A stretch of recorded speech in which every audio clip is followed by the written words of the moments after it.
Dear devotees, please accept my humble obeisances.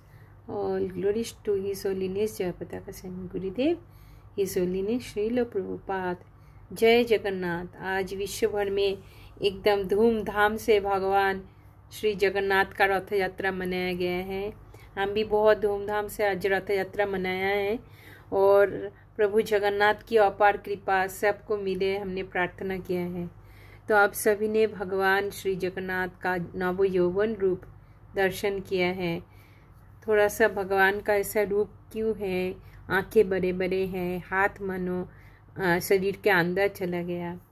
तो आप सभी जानते होंगे कि जब रोहिणी माता द्वारिका में सभी रानियां रोहिणी माता को घेर के बोलते हैं, हमको वृंदावन लीला सुनाइए, हमको सुनना है, क्योंकि प्रभु द्वारकाधीश सदैव हम इतना अच्छा से सेवा करते हैं फिर भी उदासीन रहते हैं और हमेशा वृंदावन की ओर देखते रहते हैं और नींद में राधे राधे कहते रहते हैं।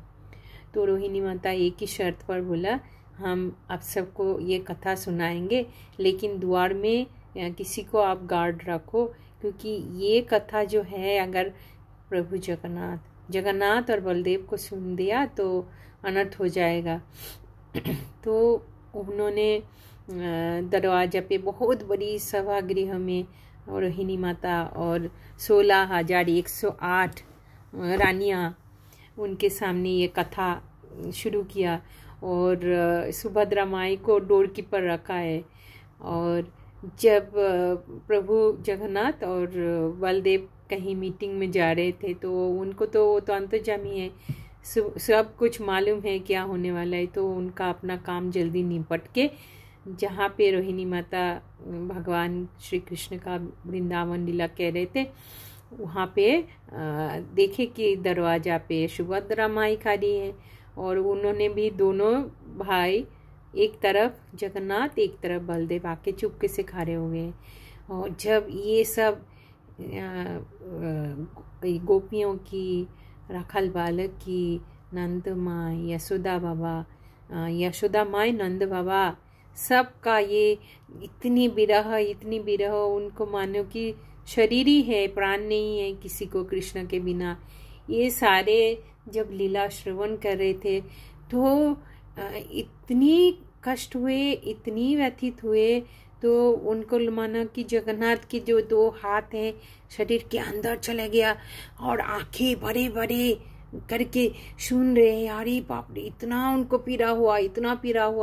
तो तीनों भाई बहन के हाथ मानो कि शरीर के अंदर चलेगा, आंखें बड़े बड़े हो गए, अशाब्दिक विकार होने लगा।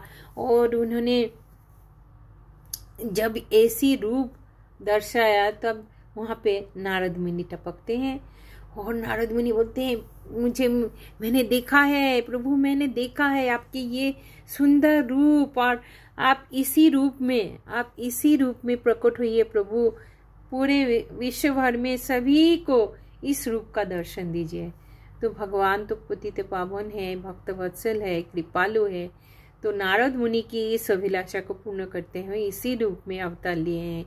ये स्कंद पुराण का एक मैंने बता रही हूँ, बहुत सारे लीलाएं हैं, बाद में धीरे धीरे बताएंगे। तो आज नव यौवन रूप के बारे में हम बताएंगे।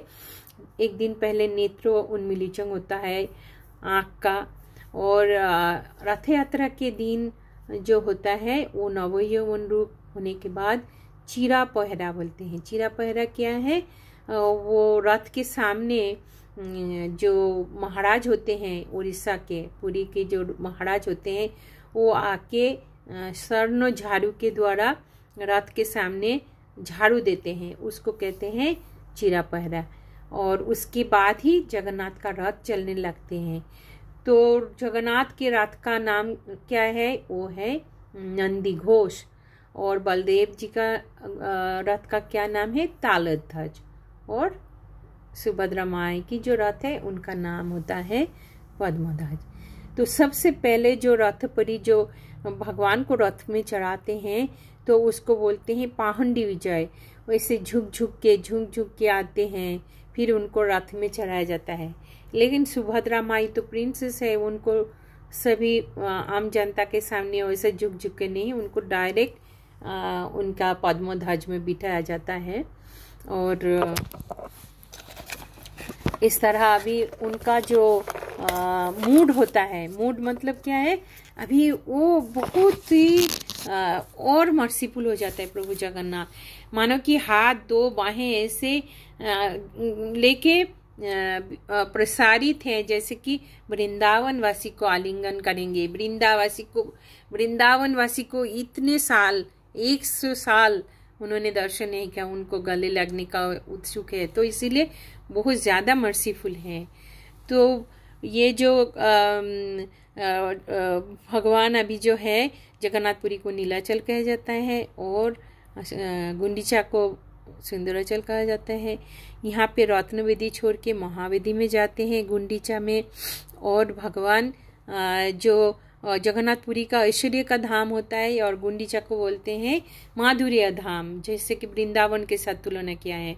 तो हम भी ऐसे हैं, आज जो प्रभु जगन्नाथ का रथ खींचा है, हम भी हमारी इस गुंडीचा रूप, हमारी ये जो हृदय है, इस गुंडीचा को हम सफाई करते हैं, जो श्री चैतन्य महाप्रभु हमको सिखाए। रथ यात्रा के एक दिन पहले जाके गुंडीचा मंदिर में सफाई करते हैं। तो हम भी अपनी हृदय रूप इस गुंडीचा को कैसे साफ करेंगे, महाप्रभु हमको बहुत सरल उपाय बताया है। भगवान श्री कृष्ण का दिव्य नाम हरे कृष्ण कृष्ण कृष्ण हरे हरे, हरे राम राम राम हरे हरे। तो इस तरह 8 दिन रहते हैं। 9 दिन में प्रभु जगन्नाथ वापस आते हैं। तो इससे क्या होता है, इसके अंदर भी और एक लीला होता है जिसको कहते हैं हेरा पंचमी। तो लक्ष्मी देवी 5 दिन के बाद वो आती है गुंडीचा मंदिर में, और वो बहुत गुस्सा में है, क्योंकि वो बोलते हैं अभी भी मेरे स्वामी नहीं आया है, मुझे बताए बिना चले गए। तो उनकी जो दास दासियां लेके आती है पालकी करके, और आके बहुत गुस्सा हो जाते हैं।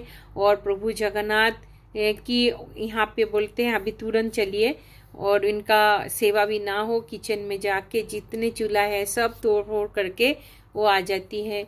फिर प्रभु जगन्नाथ अंदर ना आए तो इसलिए दरवाजा बंद करा देते हैं जो तीनों भाई बहन हैं। फिर माता लक्ष्मी और गुस्सा हो जाता है जब बाहर आती है, तो प्रभु जगन्नाथ की जो रथ है, रथ की ये चाका को भी तोड़ देते हैं, व्हील को भी तोड़ देती हैं, इतनी गुस्से हैं और वापस आ जाते हैं। अभी जगन्नाथ वृंदावन वासी के साथ, श्रीमती राधा रानी के साथ बहुत अच्छा से समय बिता के जब वापस आते हैं द्वारिका यानी कि जगन्नाथपुरी नीलाचल में, तो उनको रथ के ऊपर बिठा के बहुत सुंदर सोना वेश यानी कि सोने का वेश धारण करते हैं, और पांडा बहुत अच्छी तरह से जगन्नाथ बलदेव सुभद्रा को सजाते हैं। जैसे कि जगन्नाथ ऐसे मूड में है कि एक दूल्हा है, दूल्हा को सजा जा रहा है, उनके शादी होने वाली है, क्योंकि लक्ष्मी देवी नाराज है। इसके लिए लक्ष्मी देवी को संतुष्ट करने हेतु बहुत अच्छी तरह से भगवान जगन्नाथ की श्रृंगार किया जाता है। तो इस तरह जब माता लक्ष्मी को मालूम पड़ता है कि प्रभु जगन्नाथ आ गए हैं, तो वो बीच में जाके देखते हैं कि प्रभु जगन्नाथ का जो सोने का बेस पहन के इतनी मोहमय लग रहे हैं, इतनी चित्ताकर्षक, सर्वाकर्षक, इतने सुंदर दिख रहे हैं, तो माता लक्ष्मी के हृदय गदगद होने लगते हैं, और उन्होंने बिना ऑब्जेक्शन भगवान जगन्नाथ को मंदिर में आने की अनुमति देते हैं। तो ये बहुत सारे लीला होता है। और जो एक लीला जो है उसको बोलते हैं उल्ट रात के समय, जब भी भगवान वापिस आए तो तरह तरह की उनको भोग और बहुत अच्छी तरह से ड्रिंक वगैरह पिलाए जाते हैं, और प्रभु जगन्नाथ बहुत प्रसन्न हो जाते हैं। तो बोलते हैं इस कली काल में जैसे त्रिजुगी भगवान कौन आए हैं, इस कली काल में गौरांग महाप्रभु आए हैं, छन्न अवतार, अंत कृष्णा बहिर्गौर। तो ये त्रिजुगी अवतार कलिकाल में भगवान अपनी शरीर के लेके नहीं आए हैं, नाम के रूप में आया, भागवत के रूप में आया, और महाप्रसाद के रूप में आया। तो हम सबको ये जो है नाम में रुचि नहीं है, भागवत में पढ़ने में भी इच्छा नहीं है, लेकिन किसी के सामने प्रसाद दिया जाता है तो सबको प्रसाद अच्छा लगता है। तो श्री चैतन्य महाप्रभु जो महावदान अवतार, उन्होंने नाम जो श्रीमती राधा रानी के अंग कांति और भाव लेके आविर्भूत हुए हैं, हम सभी को ये शिक्षा देने के लिए कैसे हम भगवान का सेवा करें, पूजा करें और भगवान का नाम प्रचार करें। तो विश्ववसु जो सबरास था, भगवान का जो ब्रह्मा जी का उम्र होता है कितना, 100 साल, और इस उम्र का 50 साल को बोलते हैं, पूरा 100 साल को परा कहा जाता है। तो पहला जो 50 वर्ष है इसको बोलते हैं पराब्ध। तो प्रथम पराब्ध में ये जो ब्रह्मांड पुराण, स्कंद पुराण, कितने जगह से कितने रिसर्च किया गया है, लेकिन कब ये रथ यात्रा शुरू हुई है इसका कोई पता नहीं लग जाता है, कब शुरू हुआ। तो ये ब्रह्मा जी का प्रथम पराब्ध में भगवान श्री नील माधव रूप में नीलो शिखरे उत्कल देश में विराजमान थे। ये सत्ययुग की बात है। और वहाँ जो इंद्रदुनु महाराज थे वो चाक्षुष परब्रह्म को देखना चाहते थे, लेकिन सत्ययुग में कहीं मंदिर में घर घर में भगवान का अर्चा विग्रह नहीं था। तो केवल भगवत प्राप्ति का उपाय था, वो था मेडिटेशन। मेडिटेशन के द्वारा ही भगवान के हृदय में आपको उपलब्ध करना होता था। तो उनकी बहुत इच्छा हुई कि मैं भगवान स्वयं को मैं चाक्षुष देखूं। तो उन्होंने बहुत रिसर्च किया, बहुत लोगों से पूछा, लेकिन उनके जो राज्य में एक पर्यटक आते हैं, साधु, जो सारे पिलग्रिम में जा चुके हैं। उन्होंने कहते हैं हाँ मुझे मालूम है इस पर ब्रह्म का रूप चाक्षुष आप देख सकते हैं, बोल के वो चला गया। फिर इंद्रदुनु महाराज बहुत दुखित हो गए, व्यथित हो गए और अपना सारे लोक लश्कर भेज देते हैं चारों दशों दिशा में कि उस परब्रह्म का आप खोज निकालो, मुझे चाक्षुष देखना है। फिर उनके सारे लोग वापस आ जाते हैं, लेकिन उनका जो पुरोहित विद्यापति को वो सवरास के गांव में चला जाता है। वहां पे देखा कि सवर का एक कन्या, कुमारी कन्या, उनको स्वागत करते हैं और देखते हैं उनके घर में पनाह लेते हैं। प्रतिदिन जो ललिता सखी उनका नाम है, उनके पिताश्री का नाम है सवराज विश्वासु। तो प्रतिदिन रात को चला जाता था और दोपहर में आता था। तो उन्होंने पूछा आपके पिताश्री कहाँ रहते हैं, कहाँ जाते हैं। और वो जब घर में आता था उनकी शरीर से बहुत खुशबू आता था, जैसे कि मानो कपूर का, चंदन का, कस्तूरी का बहुत सुगंध आता था। और वो कुछ दिव्य प्रसादम लेके आता था, जैसे कि पारिजात की पुष्पमाला और बहुत दिव्य प्रसाद भगवान का। तो बहुत दिन हो गया था और ललिता सखी का पिताश्री यानी कि विश्वासु उनकी कन्या की पानी ग्रहण करने को बोला और ललिता सखी के साथ विद्यापति का शादी हो जाती है। और इस तरह विद्यापति को उनकी दामाद ने कहा आपके पिताश्री को बोलो।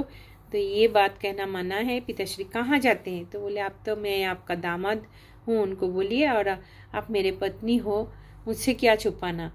फिर विश्वासु उनको एक शर्त पर वहाँ लेके जाते हैं कि आपका आंखों में पट्टी बांध के वहाँ लेके जाएंगे।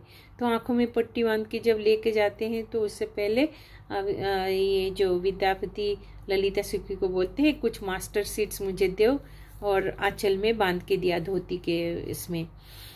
तो उनको जब बांध के लेके जाके जब नील माधव के सामने आँख की पोटी खोला तो देखा इतनी सुंदर नील माधव की चतुर्भुज नारायण स्वरूप है, और गदगद हो गया, स्तुति करने लगा। फिर ये सबरास चला जाता है जंगल में वन फूल कंदमूल लाने भगवान की सेवा हेतु। तो तब देखा कि वहाँ पे एक रोहिणी कुंड है जहाँ पे एक काक कौवा गिर जाता है, और वहाँ पे उनकी शरीर त्यागने के बाद वैकुंठ लोक में ले जाने के लिए रथ आते हैं, वैकुंठ की प्राप्ति हो रहा है। तो विद्यापति ने सोचा मेरा भी अच्छा मौका है, मैं भी यहाँ पे शरीर त्याग दूँ तो मेरा भी वैकुंठ लोक की प्राप्ति होगी। तभी एक डिवाइन वॉइस आता है, अभी राजा इंद्रद्युम्न महाराज अनशन कर रहा है, तुम तुरंत जाके नीलमाधव की खबर उनको बताओ। तो इस तरह विद्यापति चले जाते हैं किन के पास। अच्छा, इससे पहले एक बात होता है कि जब विद्यापति को देखा लेके आया, तभी नीलमाधव ने सवर को बोलते हैं विश्वासु को, देखो विश्वासु, तुम तो मेरा महान भक्त हो, इतने सालों से मैं आपका सेवा ले रहा हूँ, अब मैं तुम्हारा ये कंदमूल फल खा के बोर हो चुका हूँ। अभी मैं, मेरा एक बहुत अच्छा भक्त है, उनका नाम है राजा इंद्रद्युम्न, अभी मैं उनका राजभोग सेवा का अभिलाषी हूँ। तो ऐसे बताते हैं। तो राजा सवरा विश्वासु बहुत व्यथित हो जाता है, मुझसे मेरा सेवा छीन लिया जा रहा है, और उन्होंने विद्यापति को बांध के रखते हैं।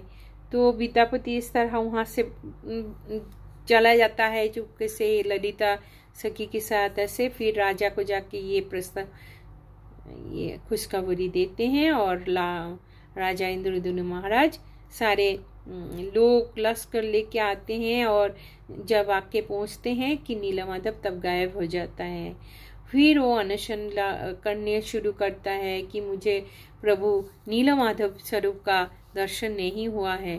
फिर भगवान श्री नीलमाधव उनको सपने में बोलते हैं कि अभी मैं इस स्वरूप में तुम्हें दर्शन नहीं दूंगा, मैं चतुर्धा मूर्ति दानव ब्रह्म के रूप में तुम्हारा सेवा पूजा ग्रहण करूंगा। तो आगे की कहानी और बहुत सारे हैं, तो नेक्स्ट में सेकंड पार्ट में हम बताएंगे।